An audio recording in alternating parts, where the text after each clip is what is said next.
Good morning, everyone. It is Saturday, April 10th, 2021. The show's just getting started, and we're gonna do some interviews and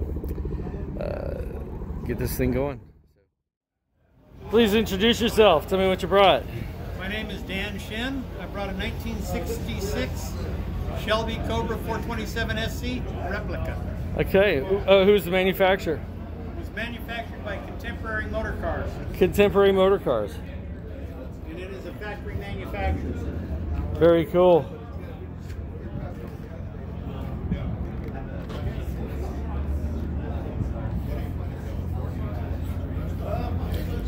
How long does it take to get used to stepping out away from the car when you get out? I'll let you know when that happens. Yeah. Still burn yourself? No. No. I haven't burned myself in about 5 years. That's good. Man, it's such a beautiful car. Thank you. I've always loved, I like the when you have the bumpers on it, you know? I think it looks really good. In case you haven't noticed, it's red. I have noticed it's red. It's beautiful. Looks great. Thank you so much for bringing it. You're very welcome.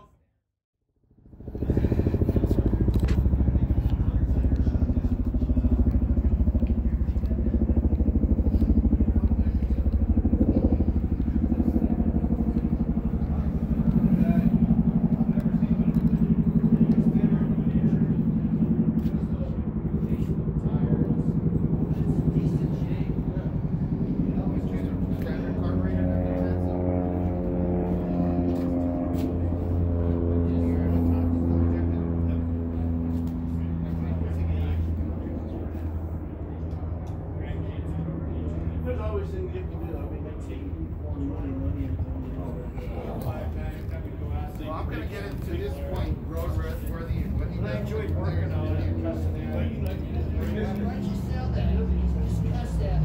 Beautiful.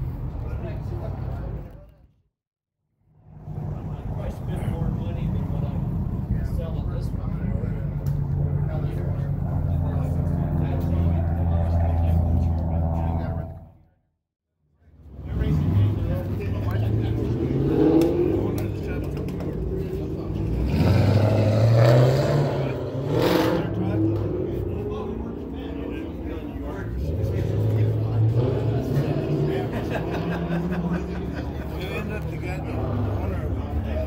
They took it to his wife in Turkey. Oh, really? Are you serious?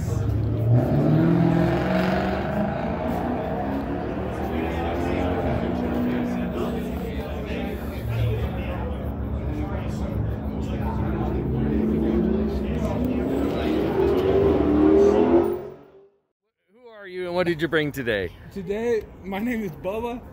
I actually brought my 2012 Dodge Charger RT. So it's a 5.7, nothing special done to it. Just did a little military theme to it. The only difference from these 5.7s from mine to others is that this one has a 6.1 manifold in it. Okay. SRT. My buddy's actually doing the Hellcat blower on his 6.1 SRT Jeep, and he sold me this. Okay, so you got the bigger intake, Yep. or 5.7. Cool. And then besides that, just went with the military theme because I have too many scratches and it's a black car. Right. So that'll fit it perfect. Right. The yellow honeycombs, the reason I have the yellow is because one of my buddies got ejected from one of his cars. Oh no. Street racing, and he was in pretty banged up condition, and he had a black car where he wanted to actually dedicated it to like a cancer for his aunt, someone in the family. Yeah. So he totaled his car. He got ejected. Car got all smashed out. Thank God he survived. So that's why I ended up going with that yellow theme as well. Has he quit street racing since then? No, he hasn't. He's just been more mellowed out. And Here's a everything. question I have about the because the AZ Street Heat does a lot of racing and things like Okay. that. If there were a private track around that people could pay a couple bucks, you know, $10 a night, and Take my money. do the drag and You know, I think it is the thing with drag racing. You know, I've always felt that it should be controlled in a controlled environment. The only downfall is like when you go to Wild Horse Pass and you get like 500-600 cars and you're paying $40-50 just to get one pass in. You're like, where else are you gonna go? If it were like if you had a combination of street but private and everything was controlled, I think people would pay. I would pay for it. You think so? Hey Phil, how's it going? It's going. It's going. Yeah, you've been busy lately, and you also have a big car show later today. Tell me what you brought today. This is a 63 Morris Mini Traveler. Oh, a 63 Morris Mini Traveler.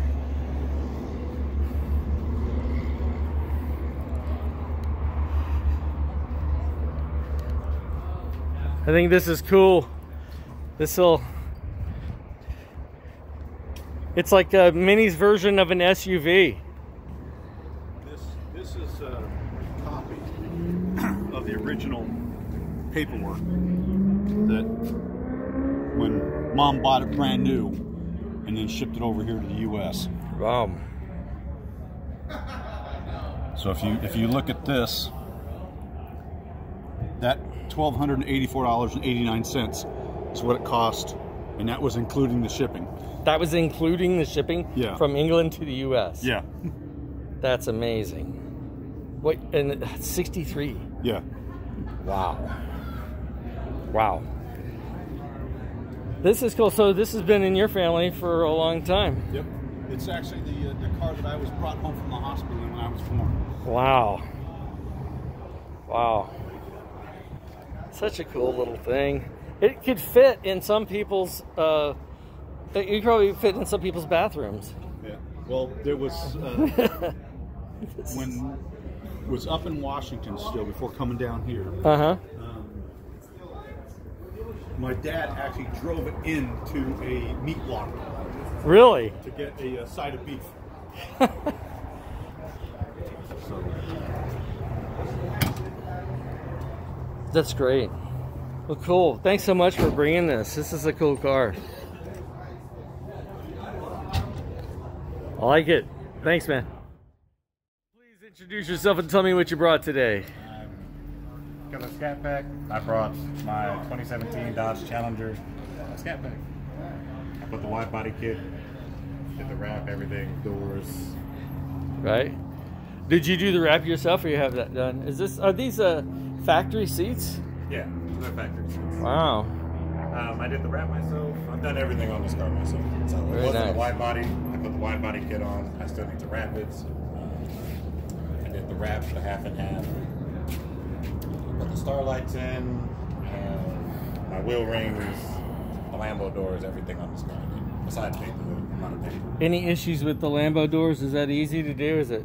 It's fairly easy. So the only issue that I had was when the shop that I took it to, they tried to put them on and they messed it up. Oh. So then I paid them like $500 to put them on. I was like, why would I pay you to do something I can learn how to do? If I can mess it up, you can mess it up, I can mess it up. Yeah, yeah. I just practiced until I did. Yeah, they close like regular doors, open if you're trying to. So you can do regular stuff, but then you flip it up. Okay. So you're really trying to show off. Yeah, yeah. Right on. Well, cool. Any performance mods, or is this? No. Oh, it doesn't really need any. It's a Scat Pack. So, what is it? 700 horsepower? What is it? It's a Scat Pack. 485. 485. Whoever made this was having a really good day because this has 525. So. 525 at the wheels. No. No, it's just at the engine. I wish. Yeah. That's crazy. No, it's 525 horse. I've got the dyno, but it literally, when I put this hood on, it pulls in so much air because the Scats come with a closed air box. I had to get one. I had to get an open air box. Oh wow! Because it would shake the hood anywhere over 60 miles an hour. Wow! So I couldn't even. Wow! On the freeway. Wow! Crazy. This hood is ridiculous. Oh, crazy! Yeah, because it's catching so much air. Yeah. Well, right on. Well, thank you for bringing it today. Thank you. No problem. Introduce yourself and tell me what you brought today. I'm Stephanie, and my husband and I brought the Hulk. The Hulk. Hulk. It's a 2019 stock color. Don't sell the color no more. It has a Hulk all the way through, transformation on the back. We got the Roush cold air intake with the pipes running through. It's a muffled sounding car, which I love. Right. But it became very sentimental to me because when I first saw it, I hated it. Didn't like the color. And my dad passed away 3 years before we got it. And my husband said, hey, you know, I'm going to sign the paperwork, figure out what color you want, you choose, I don't care, walked out. Ignored all the salespeople, rolled up the windows and heard a voice and said, yeah, my dad wanted me to get this. Oh, okay. He was a Mustang Hulk Oh. John Deere fan. That's cool. So this could, it's even if it didn't say Hulk, it could say John Deere on it, and it would still work. Yeah, we like the Hulk. We kind of went with it, so, but we did it tastefully. Yeah. But yeah, the color was only sold in 2019. They do Really? not sell it anymore. Wow. Yeah. I don't think I've ever seen one in this color. They only made 5,500 Okay. In this color. in this color. Oh wow. So any is just stock other than a few visual things, right? Stock, a few of the visuals, and then the Roush cold Intake, yeah. Okay. With the pipes, and it's got the H pipe, so it's. Oh, so you did an H pipe. Yeah. Okay. So it's. We learned not to turn around and turn it on at 2 o'clock in the morning because we'll wake up the whole neighborhood. Is it loud? It's loud. Well, let's hear it real quick. Can you hear? Can you hear? My husband has the keys. Okay, well, I'll get you on when you start up later. This is great. Well, And thank you. The back window. Yeah. The writing is actually the Instagram account. Okay. For this.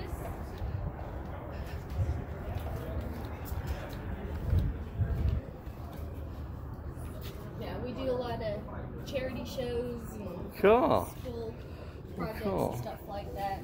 Well, thank you very much for bringing this. Not a problem.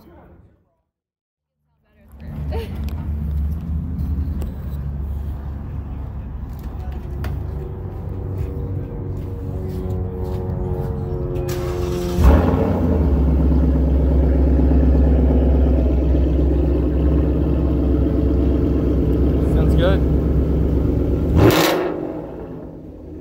Cool. Thank you. You're welcome.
Oh, you're back with the dream car. Oh yeah.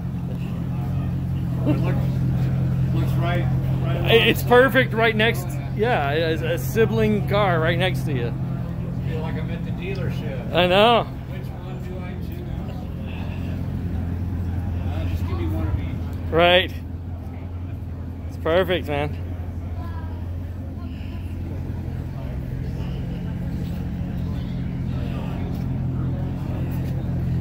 You don't see 200-mile-per-hour cars very often, but this is certainly one of them.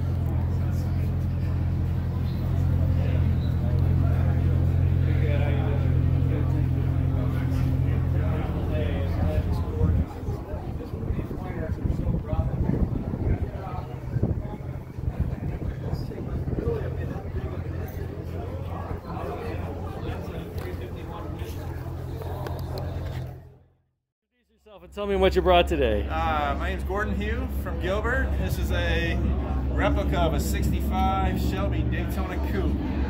Now, this is a beautiful car. They designed this to actually hit 200 miles per hour, didn't they? Yes. This one will probably do, I've had it up to 125 and 4th at Redline, so I still had 5th to go. So it'll probably do 145, 150. Based on gearing alone. Yeah. But what kind of engines do you have in this one? It's got a 347 stroker in it. Okay. Close to 400 horsepower. Nice. Still very fast. Very fast car. Yep. Replica Shelby Daytona Coupe. Who's the manufacturer? Factory 5. Factory 5. That's what I like. I'm a big Factory 5 guy, but they make such doable things. Did you build this or who? No. It was built in Boise, Idaho. It was painted in Long Beach. Okay. Yep. Very cool. How often do you drive it? Once a month. I got a couple other cars, so I take my turn on it. You know? Right. Well, yeah. Bring another one next on the second Saturday of next month. Will do. Right on. Thank you so much. Please introduce yourself and tell me what you brought today. Michael Morris. I got a 1987 Buick Grand National. 48,000 original miles. 48,000 miles. Wow. Yeah. T-tops, as you can see. I see.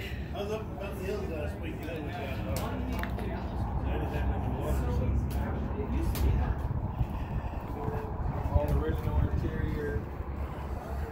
Stock motor. Turbo upgrades. Ignition upgrades. So the engines are not opened up, but you did upgrade the turbo.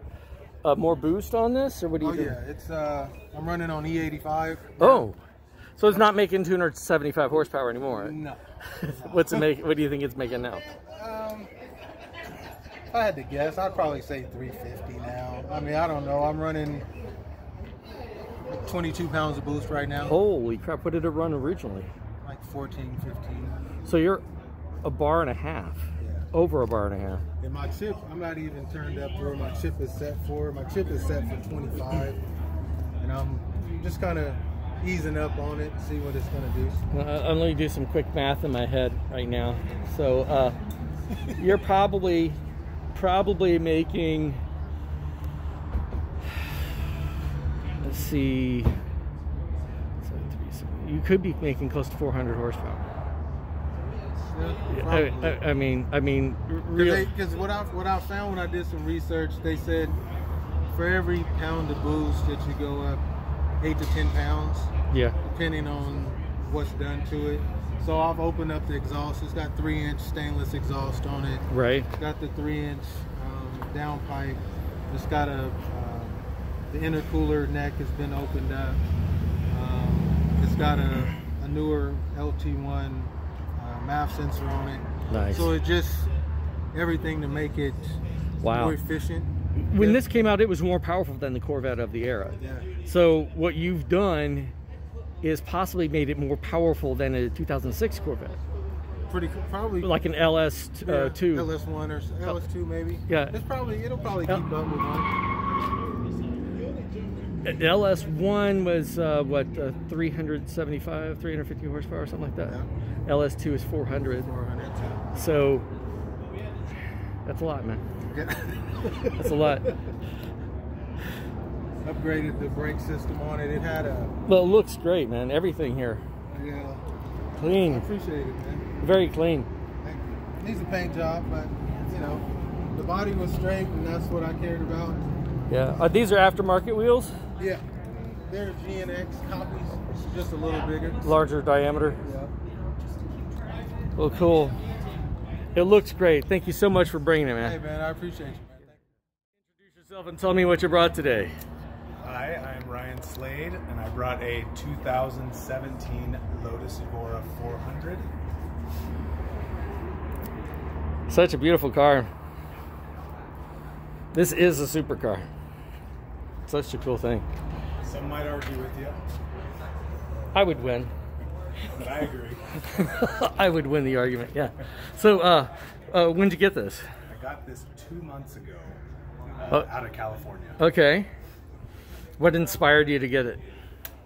The new C8 Corvette. I was looking at those. Yeah.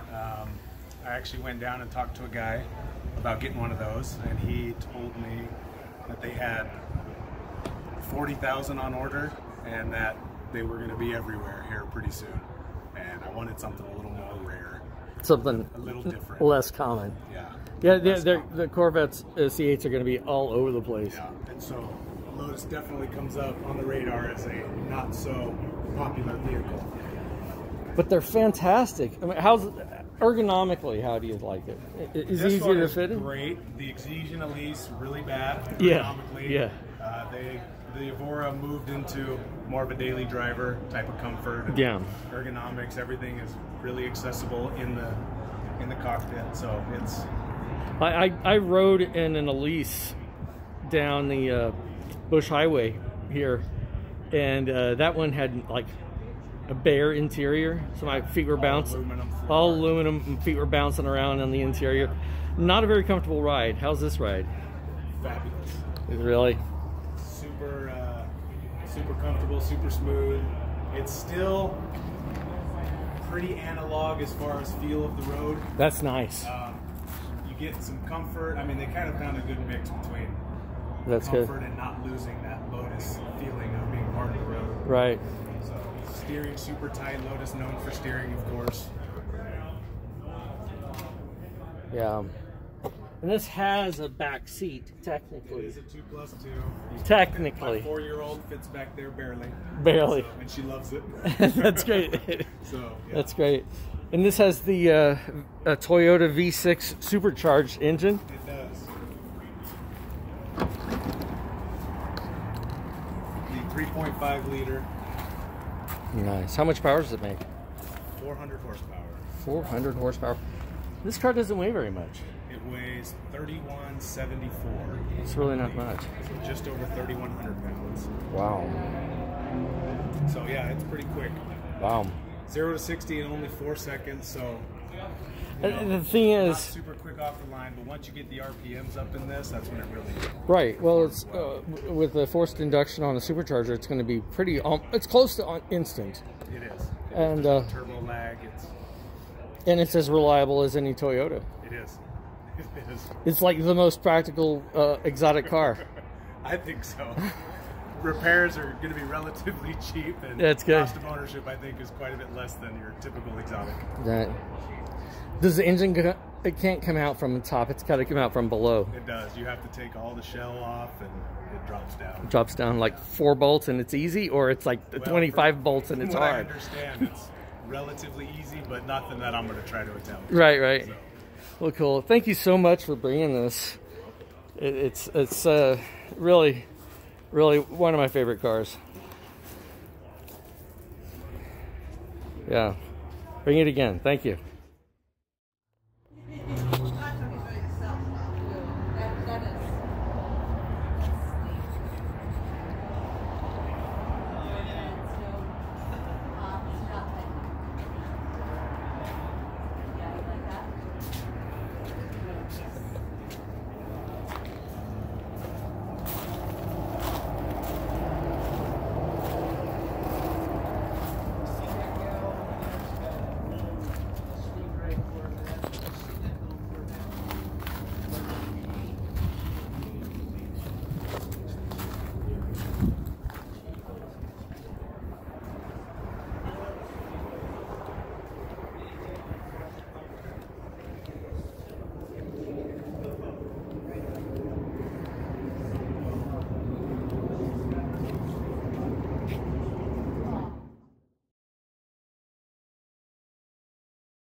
Such a cool car, man.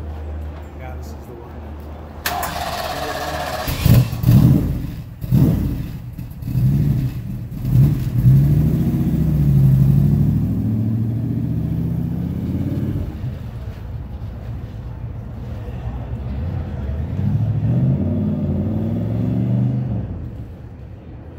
Let's drive it sideways.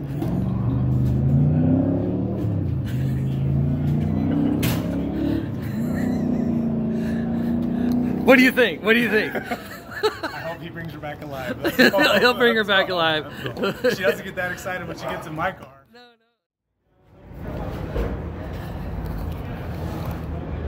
That was it. Oh, it might have been gone. It may seem longer for her. I don't know.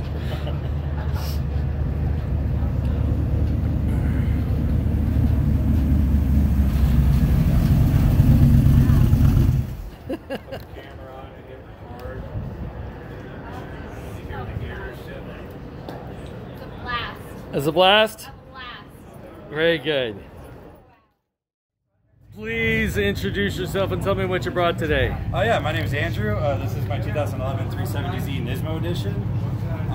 For the most part, stock Nissan Motorsport Nismo. Right. I wrapped it in a satin dark basalt color, powder coated my wheels dark candy red. I did a big brake kit with the drilled and slotted rotors, cold air intake, oil cooler, and a Tesla tablet in the dash because my roommate bought a Tesla and I wanted to be cool like him. Did they make a kit to retrofit this stuff in? Yeah, it's actually all 3D printed. Oh wow! It's not really a Tesla tablet. It's just an Android tablet I bought at Best Buy. Nice. You must know electronics pretty well, then, right? No, not really. That was just a fun experiment. That's cool. And then, I mean, pretty much stock, dirty under there, but plans with it are pretty much to road race and autocross. This is naturally aspirated, right? Yes, sir. So this is a VQ 37. Okay. So this is what, 345 horsepower? What is this? With the Nismo package, it's 350 to the crank, so it's right about 305-ish to the wheels. Okay, very cool. Very good. Thank you so much for bringing this. This is such a cool car. Thanks for having us out. Absolutely. Absolutely. Introduce yourself and tell me what you brought today. I brought a 47 Chevy pickup, one that I modified and built myself. Very cool. I don't know what to start with. The roof is a 92 Toyota Camry with it in backwards, with a window, with the sunroof. Sunroof on the back. You actually put a Camry roof on this? Yes, I did. It fit perfect. Wow. I'm good at measuring. And then the windows back here that I extended the cab are 4 1947 Chevy window frames that I reversed and made smaller. And then the bed is a 95 step side, all modified. So this is a complete custom truck. Complete interior, everything. Wow. It's beautiful, man. Right, I will. Oh, and it's got a 95 LT1. Very cool. 95 LT1. Thank you, man. Appreciate it.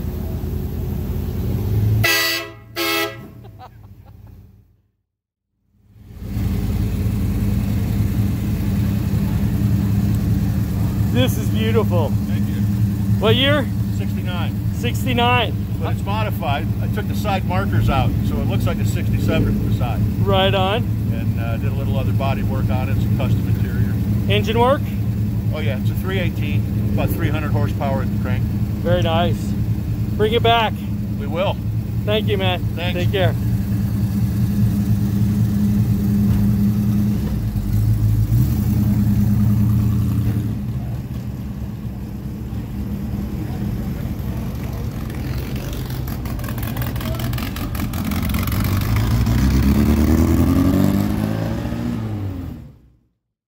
Please introduce yourself and tell me what you brought. I'm Don Meacham from Apache Junction, and I got a 66 Pontiac Catalina. 66 Pontiac Catalina.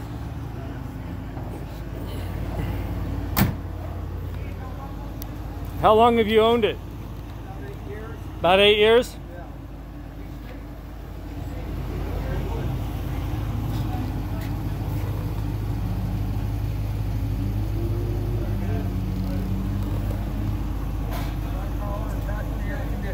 Pardon me? Tri-power and factory air conditioning. Right, the three 2-barrel carburetors. Right. Very cool. And I love the stack headlights. That's beautiful. The front end on this.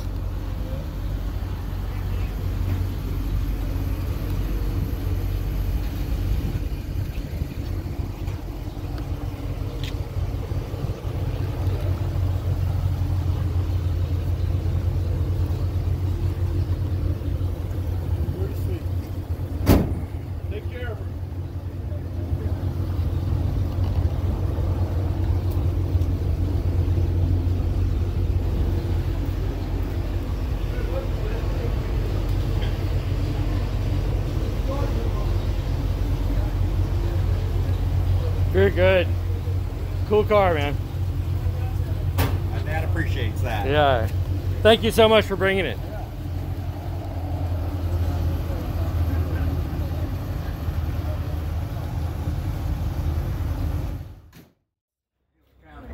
And I drove sheriff's cars.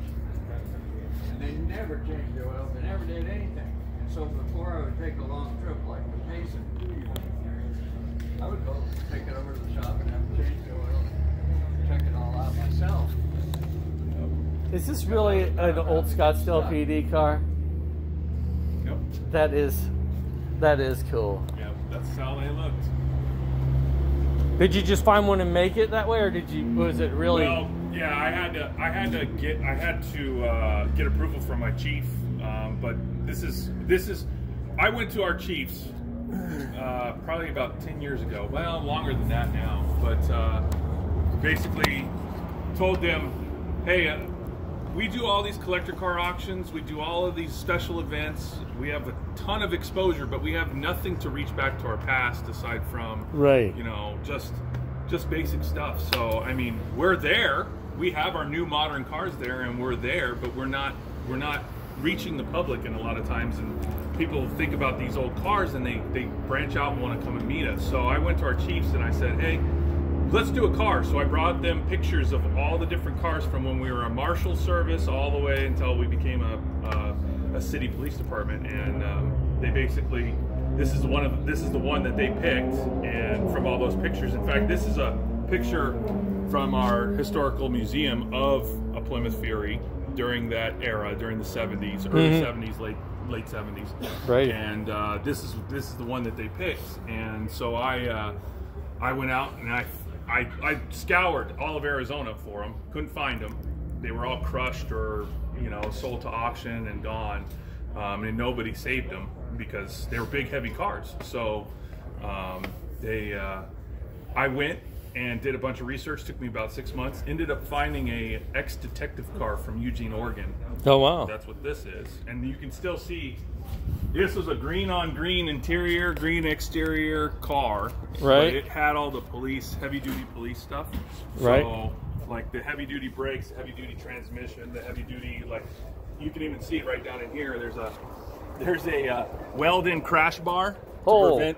Yeah, this big thing. That's an I-beam. Yeah, big old I-beam that they crazy. welded in so that you could protect the radiator from getting crushed if they ran into something. Wow. And so we went, I found it, had it shipped out. We then started working on it and turning it based upon all of our photographs and all of our historical stuff. Just went through fine-tooth comb and found everything we could find. That's great. And took us about 10 months. A bunch of my squad mates donated elbow grease, you know. That's cool, man. It's really cool to see this type of stuff. What we need is like a Blues Brother car parked right next to it. Wouldn't that be great? Yeah. It's that era. I mean, it's that now, era. In the 1970s, Malcolm Bricklin also donated three. There was three. Three Bricklins. Three, and we had two in service at all times. There was a third one, but yeah, I actually ended up finding a Bricklin at a car show. Not the original PD one, but I was making a deal with him and ended up falling through. But there's a guy on the East Coast who found an original Scottsdale Bricklin. Okay. And he has completely restored it to Scottsdale factory specs and everything. Okay, with the emblem and everything. He said the bubble gum. It had a single bubble gum light on the top. It had an integrated siren in it. He said that thing by itself was like the holy grail. You couldn't find them anymore. He had to buy like parts and put it all back together and everything. But yeah, he's got a website. I can't remember what it is, but if you Google like Scottsdale Bricklin, that will pop up, and you can actually find his extensive research. I mean, from when he bought the car or found the car to matching the VINs and to all the way going through. So, do you think the other two are around or just dead? Those cars are so rare. They are rare. Nobody kept them. Are rare. I know, but they were great cars. They're probably around somewhere. I think he's got some information on there as to where he thinks they are. Right. And the research he's done in order to find them. But yeah, there was 3 total. 2 were always in service, and then the one he found was one of those that was always in service.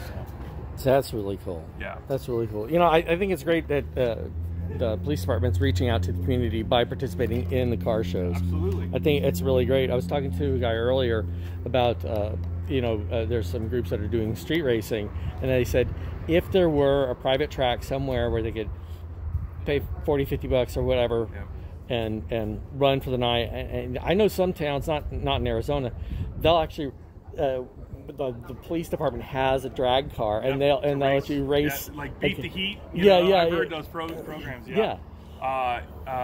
What was it? I think it was Los Angeles County Sheriffs had a drag car for a while, and their program was called Beat the Heat, and so they would invite all the street racers out to the local drags, and they would race them. And the goal was to try to beat the police car. Yeah, I mean, I know that Firebird Raceway does like an open track thing. So Firebird Raceway down Chandler, like whatever. I think Wild Horse Pass area. Right. They do, but it's like I said, I don't know the specifics on that. On Beeline Highway, there's an old abandoned track with a tower. Well, tower's gone. Tower's gone? They crushed the tower. I guess it was because it had been abandoned for so long, it became like a collapse hazard, everything. Well, it was structurally not safe, but then it also attracted a lot of issues, so they ended up crushing that tower. But I remember 2003, 2004, 2005, that was still out there. Wouldn't it be cool if that's on the Pima Reservation? Yep. If Scottsdale, Maricopa County, maybe Mesa, the bordering areas collaborated with the Pima people to revive that, and there's enough room there to not only have the quarter-mile track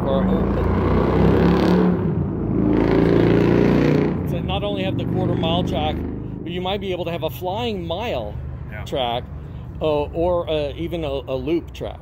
The one thing that I talked to a bunch of guys that used to race that back in the 60s, race that track. The only thing that they found was difficult about that track versus other tracks was that because of where it was on that flat out there, the wind would be really, really tough on quarter mile strips and things like that. And that was not necessarily a contributing factor to the failure, but they said that the wind would just pick up in there and pick up cars that were going down and make it really put them in walls and things like that. So that was one of the challenges of that track versus other tracks. Right. So, but yeah, I would love to see that nostalgia come back. Wouldn't it? I think there's enough car culture here to bring it back. I think so.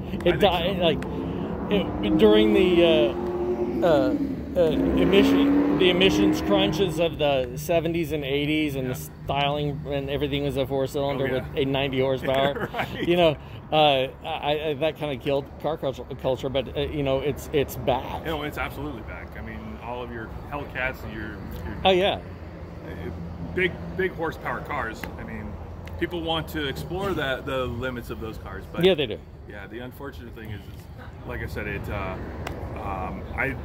I think that's what ultimately is going to have to happen, is they're going to have to develop some sort of program to get people off of the street and into the track area so that it's safe. And I was hoping that how Chandler has that community on the airfield where every house has you have a garage and a hangar. Yes. And you can exit your plane directly to its own cul-de-sac out to the airfield. I thought that, man, when GM sold that proving grounds, I thought they're going to make a driving community. They already have the roads there. They have a track for twists and turns. They have that super big circle. They have a mile-long strip. You can do all kinds of stuff. And what did they do? They bulldozed everything, and they're putting up just generic homes. They could have had a driving community.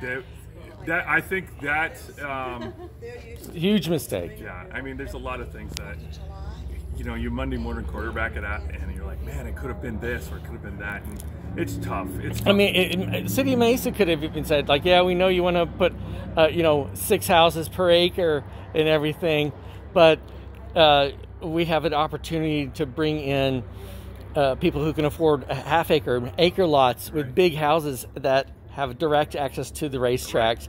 So you'd have people with the Ferraris and Lamborghinis and Bugattis, and you get a lot of people who are living in Scottsdale. They don't have a track. They might even consider moving there to have a driving community where they can go full out. A one-of-a-kind kind of idea. Right? Exactly. And that would be totally awesome. Please introduce yourself and tell me what you brought today. My name's Nolan, and I brought my 1996 NSX. 1996 NSX. Completely stock.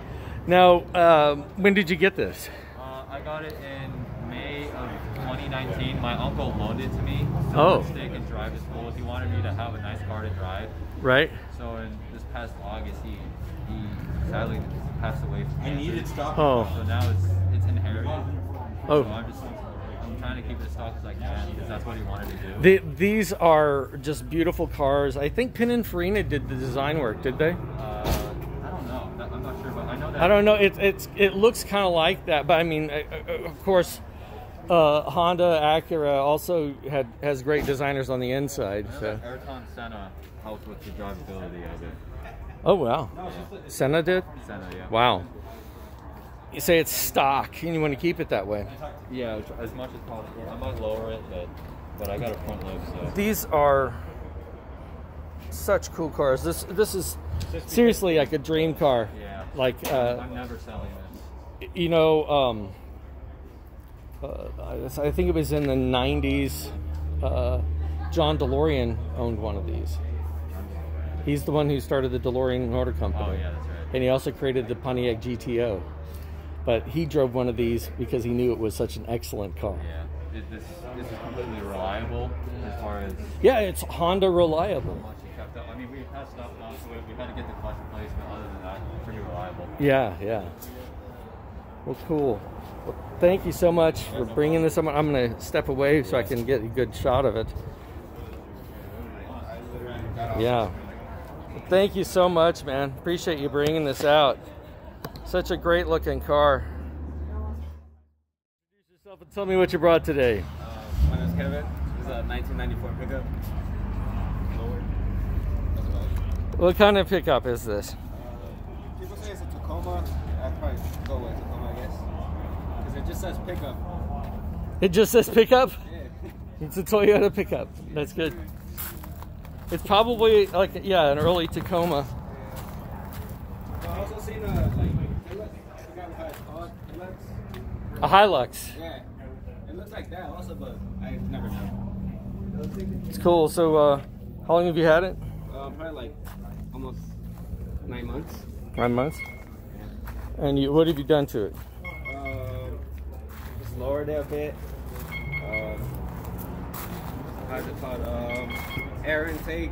That's about it. Cool. Oh, fancy headlights. Oh, and headlights. Yeah, cool. Well, thanks for bringing it out. All right, take care. Introduce yourself and tell me what you brought today. My name's Max, and I have a 2006 Subaru Forester X. Subaru Forester X. And you said it's not completely stock. Tell me. It's got STI coilovers, it has WRX wheels, and it has a WRX front lid. Cool. So yeah, I can see that it's lowered. And those are WRX wheels, you said? Okay. And that's that little chin spoiler. Yeah. Nice. Well, cool. How many miles does this have? It has roughly 138,000. Okay, 138? Yeah. Oh, easy, double that. Yeah, if it stays alive. Are you going to be doing, do you have plans for it? Or just drive it? There's a, they made an STI spoiler for it that I want to pick up. Okay. But it's kind of on the more expensive side because it's brand new and it's body panel stuff. So, but this thing's had, what, 165 horsepower? It's 173. 173? Yeah. Okay. Real cool. This is the lower spec version because they made an XT trim. Which I remember the XT, yeah. That has a turbo and that has a scoop, and that was produced in the US. And then Japan, they made an STI version. And Right. that is like the grand. Yeah, the SE. That is. Japan also did some twin turbo stuff, but that's a JDM I don't only. think the Forester got any of the twin turbo stuff, but I do know that it got the STI, which was like it had the WRX, like the highest WRX engine, and it had like all the nice body molding and stuff, and had that spoiler I was telling you about. Right on. Well, cool. Thanks for bringing this today, man. Yeah, thanks. Introduce yourself and tell me what you brought today. And Brian Mendes. I brought a 1960 Chevy Apache. 1960s Chevy Apache. Let me get a shot of this.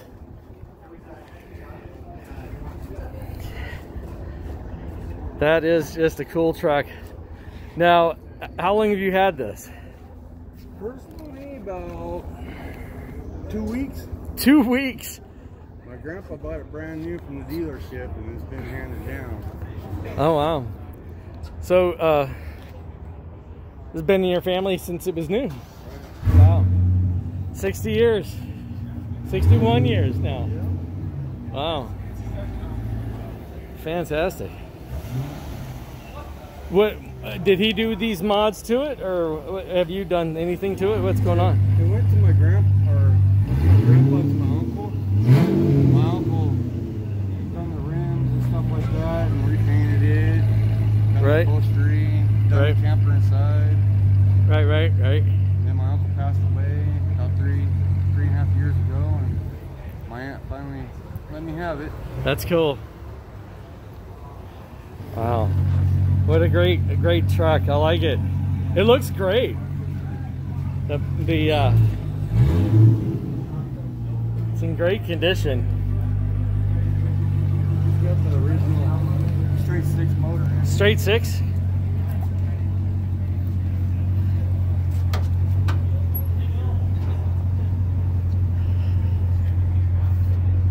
I need to get it all shined up and stuff. Right.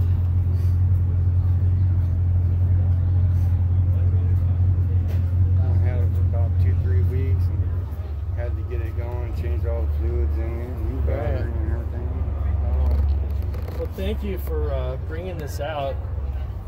I hope you bring it back. It's a cool piece to have here at the show on second Saturday of every month. All right. Thank you so much, man. Thank you.